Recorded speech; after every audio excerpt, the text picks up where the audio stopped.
these are states that are not viable, and we have to rely heavily on FAC allocation. Now, a lot of these things we must also highlight, say, have a lot of debt hanging on around them, on their necks. Former governors of some of these states, or even the current ones, have also borrowed a lot of money in banks. And even as the FAC allocation is coming, these creditors have to deduct that source, if you understand what I'm saying. Yeah. So what is left for them is just to pay salaries and what have you. Again, that problem is compounded by the fact that you get a lot of profligacy in the system. A lot of reckless spending. You still have the issue of corruption. You have white elephant projects that those states don't really need. Imagine a state that has not been able to generate enough ideas to pay salary, going into building airports and all those kinds of things. You understand what I'm saying? So look, I'm even surprised that Akwa Ibom is one of those states.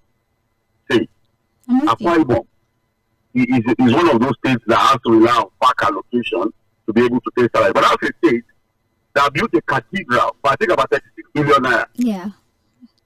You can see misplaced priority.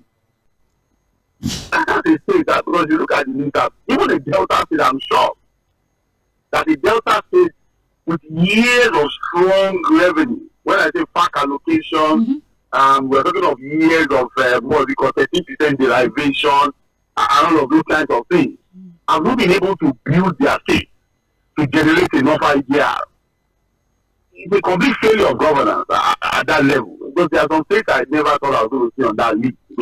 Oh, they're there. And even some states on the list, it's not as if they did anything meaningful though. For example, Ogun State is just leveraging on their proximity to Lagos. I was wondering. A special shout out to our head of programs. So it's not as if there was anything intentional or deliberate about the location of industries in Ogun State.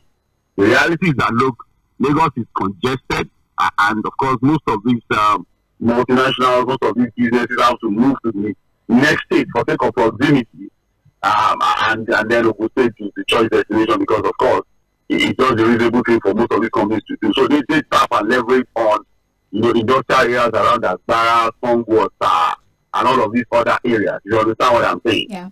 But it's a state that has bigger potential for IDR. If they can consolidate on what has come as a result of their proximity to Lagos.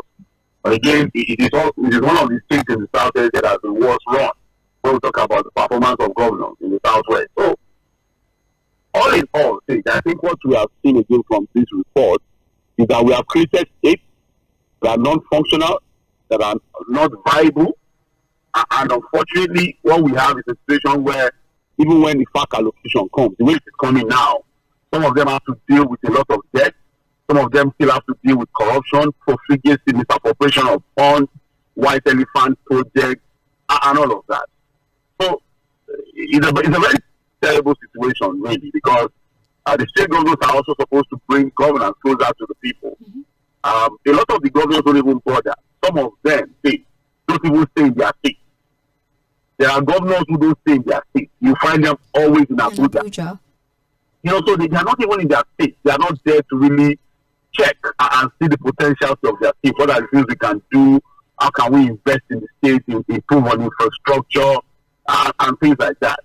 I remember during the time of Donald Duke in Cᴏᴜ State, and he started this whole kidnapper thing, and all of those things. And after he started the whole conversation around kidnapper, blah, blah, blah, how he was going to build a free trade zone, and then, of course, build Cᴏᴜ State to one of the economic superpowers of the country.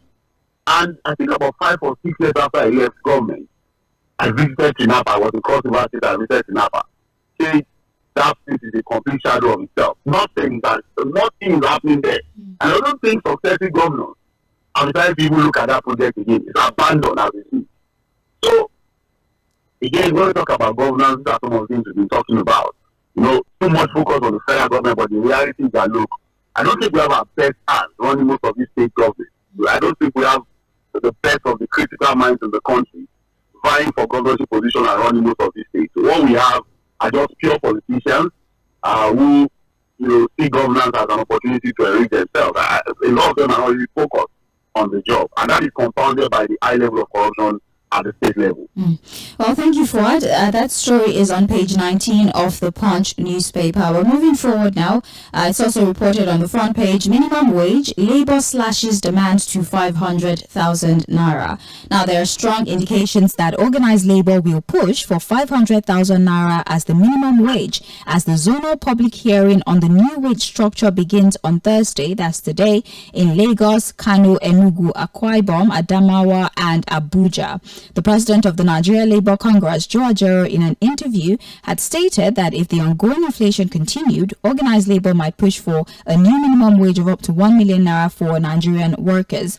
However, a top official of the NLC, who confided in the Punch on Thursday, said based on proposals submitted by the state chapters to Congress headquarters, the organized labour might push for 500,000 naira at the meeting today. Fuad, when the news came out that it's possible that Labour demands for as high as a million naira for minimum wage because of rising inflation figures and also the forex crisis, a lot of people spoke about the practicability of that particular demand. They said it wasn't a suggestion that would necessarily come to fruition. But a member of the Labour Congress who pled anonymity to the Punch is saying they might actually demand for 500,000 naira today. There are meetings that will go on simultaneously, across the geopolitical zones, and the demand might be, 500,000 naira. The question is still the same, Fuad. Do you see, a minimum wage of 500,000 naira manifesting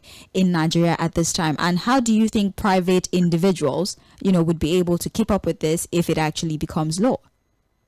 But I think what Labour is doing is to go to the negotiation table with a maximum demand, with the hopes that they are able to find a middle ground with government as far as these negotiations are concerned. If you understand what I'm saying, so just demand for the biggest, even if you think it's unrealistic. But at least start with that, and then you now begin to bring it down. From 1 million now, the Punch. From exclusive information from sources within Labour is saying that they'll be pushing for 500,000 naira. I don't know. I doubt if Labour will be able to even get 100,000 as minimum wage. And I'll tell you why. Now, you see, the money shows the day. See, the money shows the day. If the government that was supposed to do 35,000 additional minimum wage award struggle to implement properly, you understand? Yeah. And you look at the body language, you look at their posture, you just check around and see that, look, I don't think it's a government that will be willing to push for things like that. I know that even 500,000 naira is unrealistic, really. If you look at the facts on ground, the reality of our situation and all of that. But I know that the best, and again, this is my own prediction. This is a developing story. We'll continue to follow it. But I doubt if Labour will be able to achieve anything more than 50,000 naira minimum wage. It's a minimum wage, so it doesn't mean that's the least worker. You understand what I'm saying? Yeah. You'll see. That's even at the federal level. The conversation at the state level is going to be a different, kettle of fish. So, we'll see how there will be public hearing in different parts of the country. It's starting today, Thursday, in some states, and all of the back and forth will start. The committee will start the negotiations. Government will continue to give its excuses on why they can't pay more than this and that. State governors who, again, if you're looking at states that can't even pay salary without FAC allocation, how will you be telling those ones to pay, a minimum wage as high as 500? So I think that at the end of the day, if Labour is able to get 100,000 naira minimum wage, they would have been able to do a fantastic job at the negotiation table to get that. But I doubt if they're even going to be able to get that. I'm not saying that it's not embarrassing to have a 30,000 minimum wage. That's even a minimum wage that cannot buy half bag of rice now. But I'm seeing the reality of the government, the body language, some of the narratives we are getting from them. Labour would have been able to, for them to even get something close to 50,000, 60,000, they would have done a fantastic job negotiating with the government. Because again, it's not even the negotiations that matter. You don't want a situation where the government is now owning your workers. Yeah. You understand? But we'll continue to follow the story. It's a developing story. The public hearings are going to start today, so we'll see how it goes. It is indeed, Fuad. The suggestion from the TUC that they to actually domesticate minimum wage such that it varies from state to state, because the economic reality of each state is different. I did have the privilege of looking at, the inflation figures across different states, some as high as 33%, some 20. So it really varies, although the hardship is, it's a general issue, but some more than others. So the TUC is suggesting that, the minimum wage should be domesticated and vary state to state depending on the economic struggles of those states. What do you think of that idea? Well, again, but I would have thought that would have been to have an harmonized, the kind of harmonized wage. Because you see state to state, there are just marginal differences there and there. But we can barely hear you. We can barely hear you. Is it better now? We can work with this a little bit. Okay. Is it better? No, it's not. It's actually worse now. I can pick out every other word. Let's try to reconnect with you. I think we should do that. Our sincerest apologies. Yeah, it's unpredictable technology sometimes, but we're trying to connect with Fuad in just a few minutes. I would like to remind you that we're streaming the program live on our Facebook and YouTube platform, so please do us the honor of joining us on our streaming platform. You can watch the show live, and you can even start to drop your contributions, because it is Open Mic Thursday. So I would take the backlog of messages that we get on Trends in the Papers when we open the phone lines for Mainland Focus. This is Trends in the Papers on Mainland 98.3 FM, the sound of Lagos. My name is Sage Babalola. I've been talking to Fuad Said, and together we have been looking at the reports that made it to the front page of the Punch newspaper. We're currently talking about the negotiations between the NLC, or the Labour Congress, and the Labour bodies generally, and the federal government across the geopolitical zones in the country. They're going to negotiate what the new minimum wage is going to be. I think we have Fuad back online. So yeah, Fuad, you were saying about harmonizing the minimum wage. Yes, I would have thought that that would have been the best thing to do, because again, we can talk about the different inflationary trend in different states and the marginal difference, but I think that a more harmonized minimum wage structure would have made a lot of sense. But if that is not achievable, domesticating it is not a bad idea too. But you don't want a situation where you have huge difference. Somebody in Lagos is earning as big as this, and then somebody in Zamfara any less than half at minimum wage. You understand what I'm saying? I hear you. But all in all, it's a developing story, like I said. We'll wait to see how the negotiations will go. We'll wait to see what to come out of some of these public hearings. The minimum is supposed to start in April, really. The new regime of minimum wage. Yeah. It's supposed to start April this year. So we'll see how fast these negotiations will go, and then what organized labor and the federal government and the government generally will be able to agree on. But I have my concerns, and I have a feeling that, look, these negotiations are not going to go as smooth as we expect. It's not going to be as smooth as people are saying it. It's going to be rough. I see situations where labor will, at some point, want to back out of the negotiations. But like I said, if they are able to get the 100,000 minimum wage, that means they've done a fantastic job. Indeed. But I doubt if they're going to get that. Yeah, well, let's wait and see. There's 37 of them. I mean, 37 people should be able to come up with something reasonable. Anyways, you can get. Some of the governors in the committee are not even paying 30,000. You see the problem. Well, that's another angle. That's to tell you, when I get the money shows the pay. So if you have somebody that's not even paying 30,000 and you are telling the person 500,000, you just look at you and say, are you whining?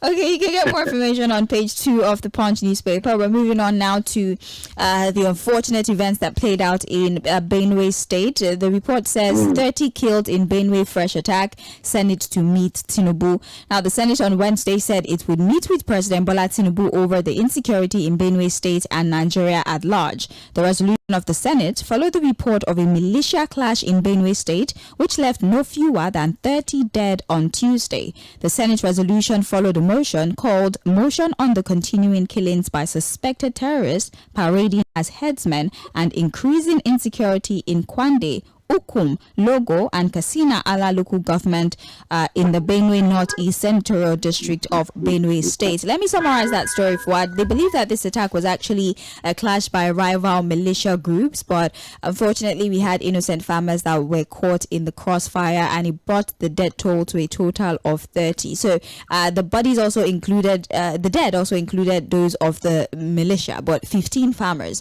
were are also killed. And now the Senate is, speaking, they intend to meet with the president to find a way to stem the tide of this, militia clash in Benue State, most especially, that left about 30 people dead. Fuad. Well, see, again, I woke up again reading this story with a very heavy heart. And it's one of those things we've been saying as to what is happening in the country at this time. The issue of security in the country has become so complicated to the extent that you don't even know what you're dealing with. You are so confused about the exact thing we're dealing with. If you look at that report, you have too many things being said as to why we have this clash again in Benue State. About 30 persons have lost their lives now.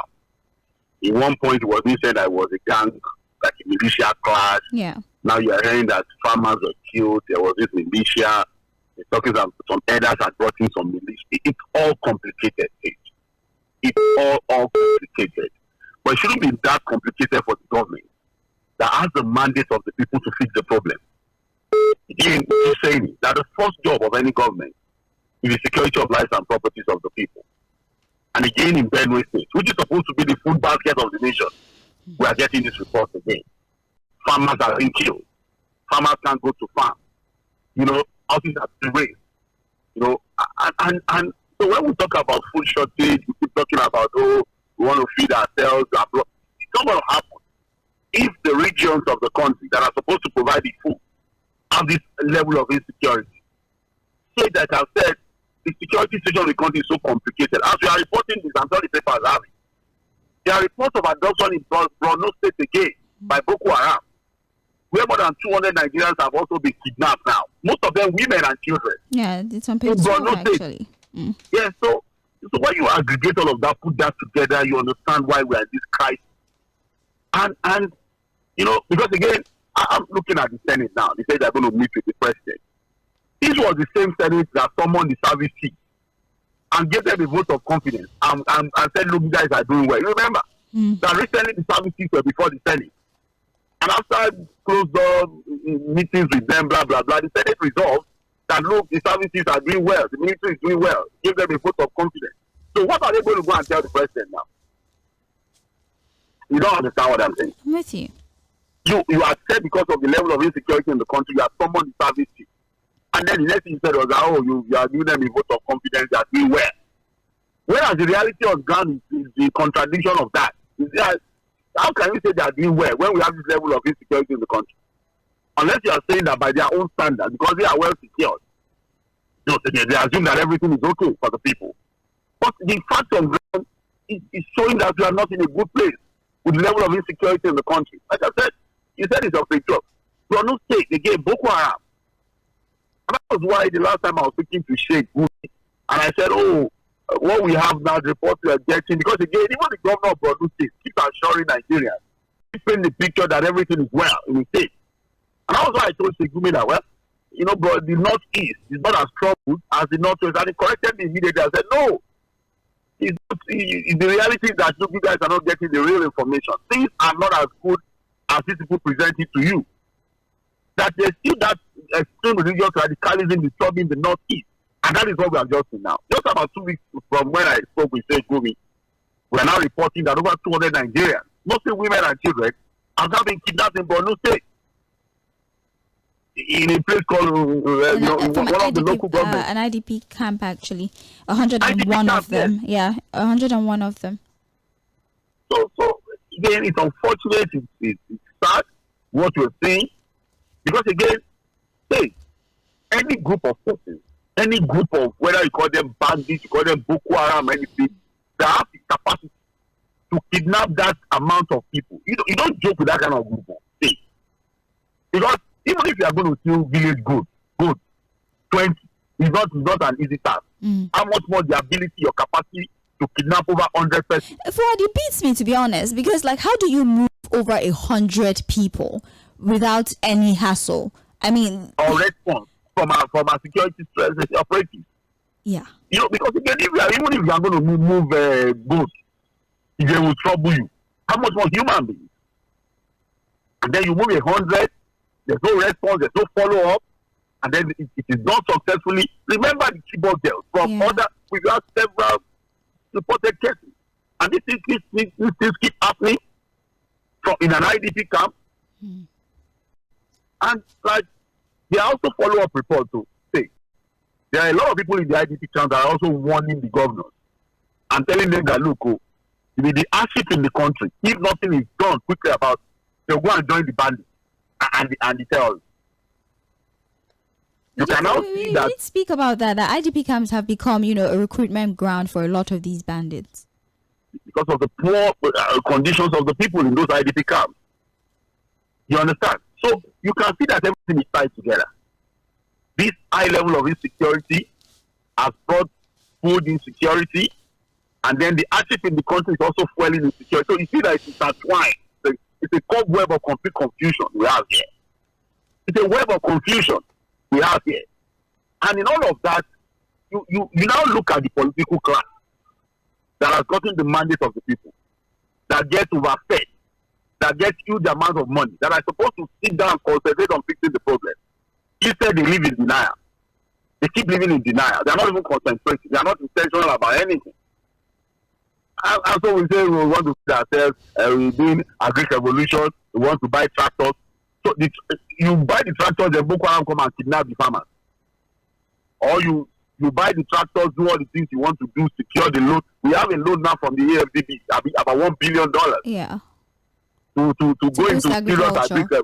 No, how would we do it now with this level of insecurity? So you deploy the funds now to the North Central, and then these crashes start to happen. Farmers are being killed. I'm confused, really. I'm a confused Nigerian now. Not tell you. Well, the report of the death in Benue State is on page 18, and the story of the over 100 women abducted is on page 12. That one happened in Borno State. It's still on the front page of the Punch. It's trends in the papers on Mainland 98.3 FM. Please do well to join us on Facebook. We're streaming the show live, facebook.com/Mainland 98.3 FM, or you could just search Mainland 98.3 FM on Facebook. You'll be redirected to our page, and you can just join the live stream from there. My name is Sage Babalola. I'm still here talking to Fuad Said as we look at the stories.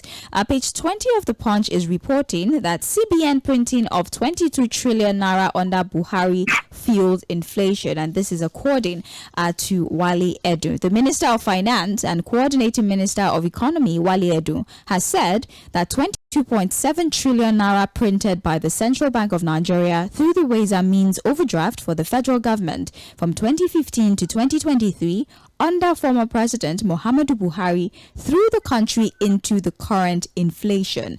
Edu, who made the lamentation on Wednesday during an interface with the Senate Committee on Finance, said during the period, the printing of naira in trillions was carried out without any corresponding productive activities. Fuad, the Minister of Finance is blaming the former administration for the current inflation figures that we're recording right now, about 29% at this time. He says the fact that they printed up to 22.7 trillion naira and there was no corresponding productivity whatsoever is why there is inflation at this time. Do you agree with this perspective from the Minister of Finance, or you think they also have contributed to the inflation figures that we have recorded at this time?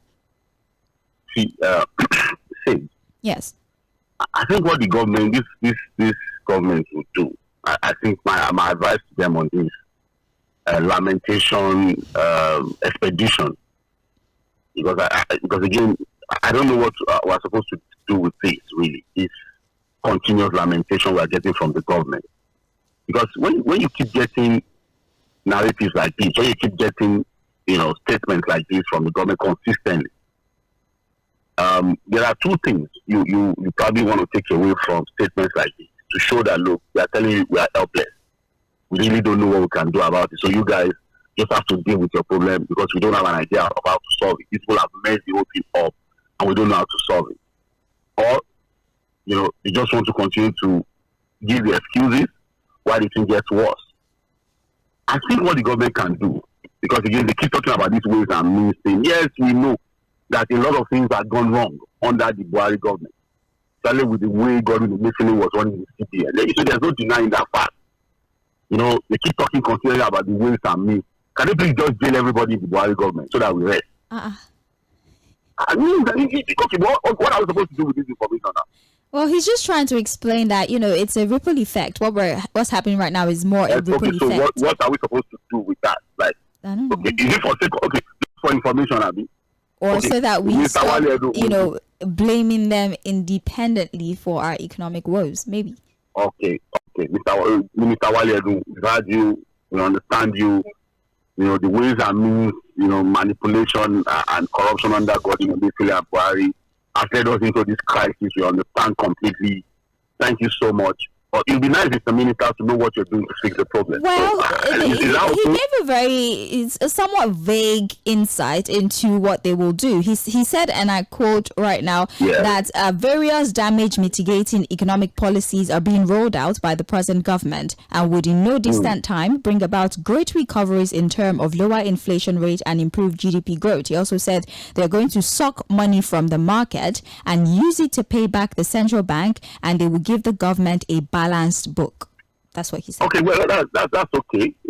Unfortunately, there's really no clear timeline as to when the results of all of these reforms will materialize. Because again, I'm not going to be judging people by policy statements and ideas. We judge by results, if you understand what I'm saying. Yeah. So we'll still judge this government by what they are able to achieve. But we're not going to judge them by their lamentations and excuses. No. Because I'm sure that before they start get into power, they knew all of these things. There's no way they would not have known that the Emefiele and the Buhari government, was messing up with our treasury, was just doing all manner of nonsense at that time. We knew these things. Now we kept talking about it. We reviewed this severally. That look, the ways and means was supposed to be 5% of the initial budget, and the government was overshooting it. If you understand what I'm saying, so these things were there even before they took over power or started campaigning at all. So again, I'm not going to be moved by lamentations and excuses. I'm going to be moved more by, the results of their reforms, what they are doing now to correct, they are normally under the administration of Buhari, and then the results for me is what matters now. So there are no crime timeline because again, it's very soon, so we're dealing with. This government will be 1 year in another 2 months. Yeah. You understand what I'm saying? By the time March is running very fast now. By the time we get to April, we're looking at May. For 1 year. So after 1 year, we'll still continue again. Say, okay, Emefiele did this, Emefiele did that. I don't know. But again, we wait to see the results of all of these so-called reforms under this government. Because again, we're going to judge their success by the results they're able to achieve. Indeed. Okay, page 20 of the Punch newspaper is where you find more information. I'm still on page 20. Blackout. Federal government threatens to revoke DISCO's licenses. The federal government on Wednesday declared that it would withdraw the operating licenses of power distribution companies that were intentionally not supplying electricity to consumers across the country, leading to widespread blackouts in Nigeria. It stated that despite efforts by the Federal Ministry of Power and Electricity Generating Companies, some DISCOs were not distributing the power supply to them by the Transmission Company of Nigeria, which had resulted in its abysmal supply since this year. So it seems like the blame has again been shifted to the DISCOs. They're saying the TCN transmit power to them, but they're refusing to transmit the power to the end user or the consumers, and they would investigate DISCOs that are participating in this practice and withdraw their licenses. And that is, one step in solving the problem of the epileptic power supply in the country. What? When it comes to the power sector, you have a very big blame game table. Yes, it's so big that you can move it and you can move it. The TCN was the one suffering before. Everybody was looking at the TCN. Now it's just going strong. Before they said we're owing gas supply. I don't forget. That's why I say it's a very big table of blame game. So you can move it around. Now it's the East Coast. And it's so funny because they are saying that they are deliberately not even supplying power to people. You see, I think we just have to do what we need to do. We've said it severally. These current arrangements in the power sector is not going to work. It has not worked before. It's not working now. It will not work tomorrow. That's just the reality. And because, again, a lot of the things we have done in the power sector came as a result of political patronage. It came as a result of a very corrupt system, vested interest, and all of those kinds of things. So it's not a sector that is structured on professionalism and capacity to deliver. And that's why I keep saying that, look at the power sector, look at the telecom sector. What is the difference you have there? The difference is that the telecom sector is run, properly as a business. Private business entities, private people brought in their money, and they are running it professionally, the way a private business should be run. On the other side, you have politicians who just took advantage. Oh, they saw the opportunity, they took licenses, and here we are. And that's why even the Buhari government, look, a lot of these guys don't even have a business in the power sector.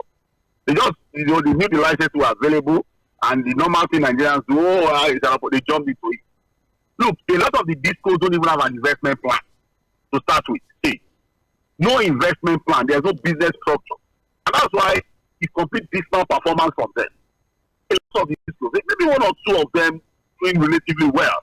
But the large chunk of the discos have no business as distribution companies. And that's why people are saying that, look, the most enduring solution, the most sustainable solution to this problem of power in the country is to break it into pieces. Let's have smaller units. But even that model will fail completely if we still go into the agenda of vested interest. You understand what I'm saying? Yeah.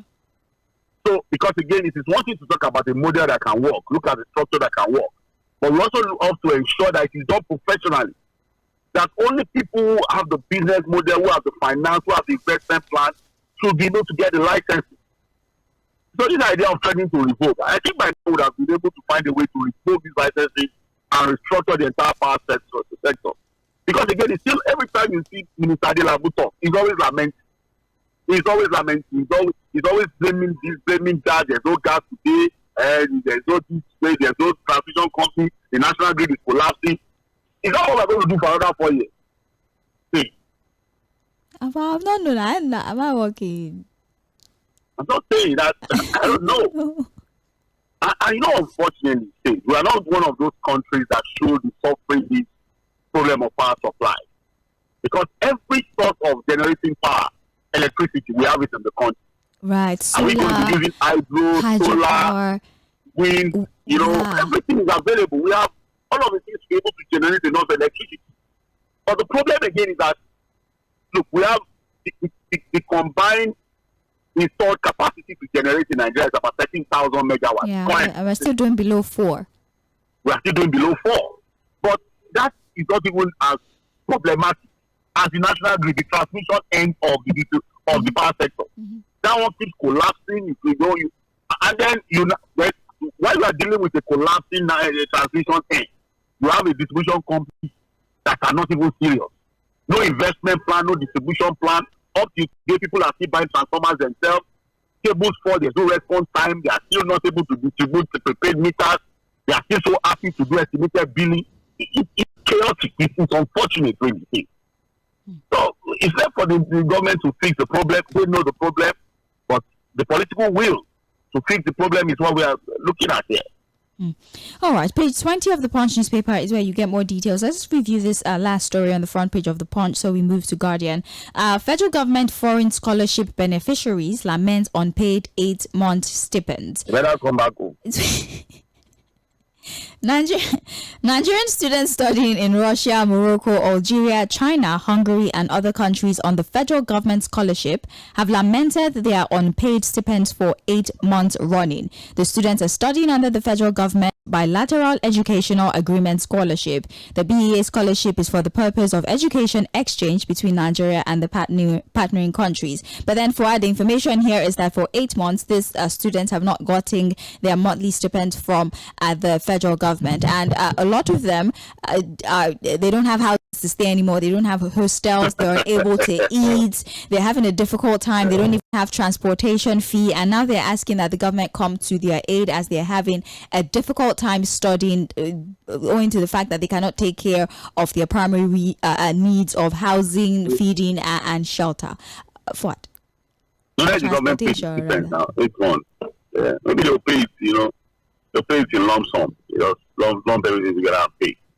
The reason I'm also moved by this story is that, look, a lot of these scholarship arrangements still has political patronage.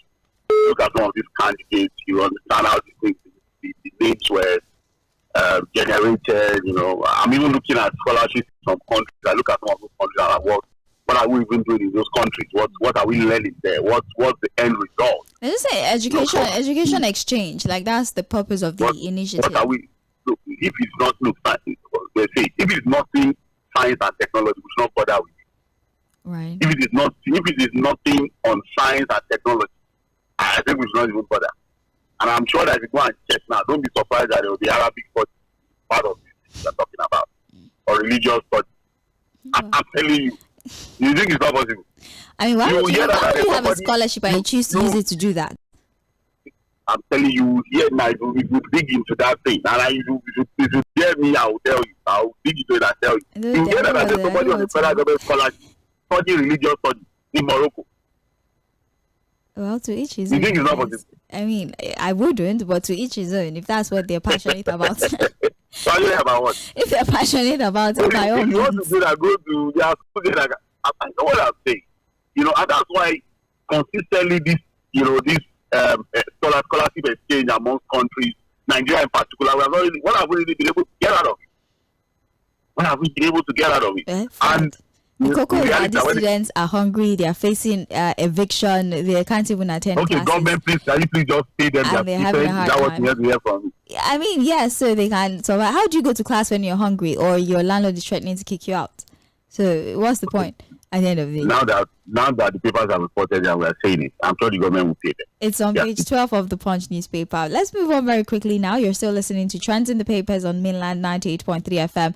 We're about to segue now to the Guardian newspaper. The top story here, debts, unaccountability, security vote may hobble state police plan.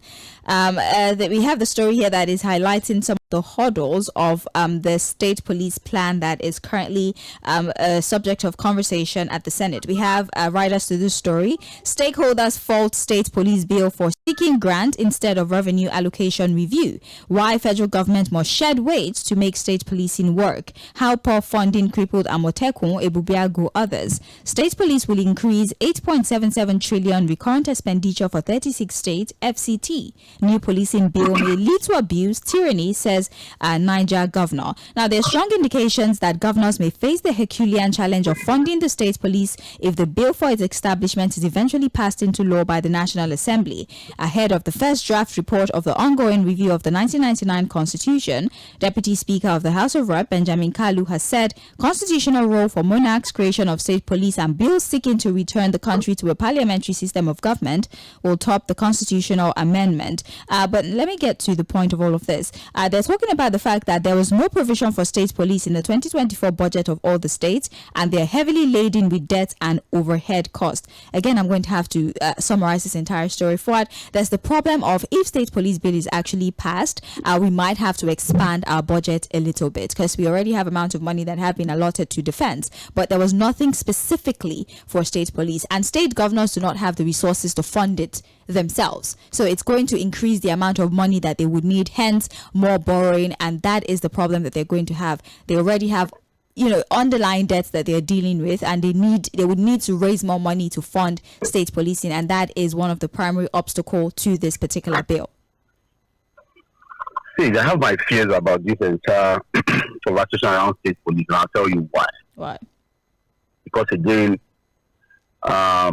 we just read the report now that 24 states in Nigeria without federal allocation cannot even pay salaries. So if you think that as a link to this particular story, you understand why we should be a bit cautious about this entire push for a state policing arrangement. I'm one of those people that believe that, look, we've gotten to the point where we need to decentralize the policing structure of the country. Of course. But I don't think we can have this conversation around state police in isolation. It has to be a holistic approach. And the holistic approach would mean that, look, we can't be talking about state police without talking about restructuring of the country. And the restructuring of the country, we also have to talk about resource control so that we can have states that can function effectively. That's why one of our analysts of political roundtable, kept telling me on Sunday that he can bet it that this state policing would not happen, at least under this government. I mean, they're very enthusiastic about it. They're talking about it. I mean, why? It will happen. They care. It's only to be enthusiastic about something. It's another thing to really committed to it and have the structural framework to make it work. Because again, now the governors would have to recruit. Yes, people are already talking about security votes, and that look, the good thing would now be that when the governors have state police, they will deploy the security votes to fund the state police. I said no, it's not going to happen. We already have a structure where the governors are so happy to pocket the security vote. It's one vote that nobody questions. It's not even audited. It's one of those monies that goes to the state and the governors just they just do whatever they want to do with it. But really, you can't, because again, modern policing structure is not about just recruiting people. There's the issue of proper remuneration that should come into the conversation. You have to pay them well. So that, because again, if we are not careful, in trying to solve a problem, we create more problems. By the time you now recruit people at the same level and you cannot pay them, they will be the ones who want different things. Equipment, technology is not abused by our politicians. The structure of policing, we have their attitude, their behavior. The way we are rushing into this, expert people who should be able to give us a framework that will solve the problem we have of the restructuring conversation. It cannot be done in isolation. If we do it in isolation the way we're trying to do it, we're going to create more problems. We're trying to solve one problem. All right. Well, unfortunately, we are out of time, so I'll just have to run through the rest of the headlines that we have. The Guardian is also reporting NPA to consolidate 2023 performance, reconstruct Tin Can Port. A 37-year-old Nigerian lawyer turned caregiver dies in the United Kingdom. Edo Assembly begins impeachment process against alleged 7.6 billion naira fraud. 10 seconds. There's no any 10 seconds. We'll come back from it because there's no time. And we can take about 5 minutes to discuss some of the stories that we were unable to review on trends in the papers before we open the phone line. So please bear with us. Thank you very much, Fuad.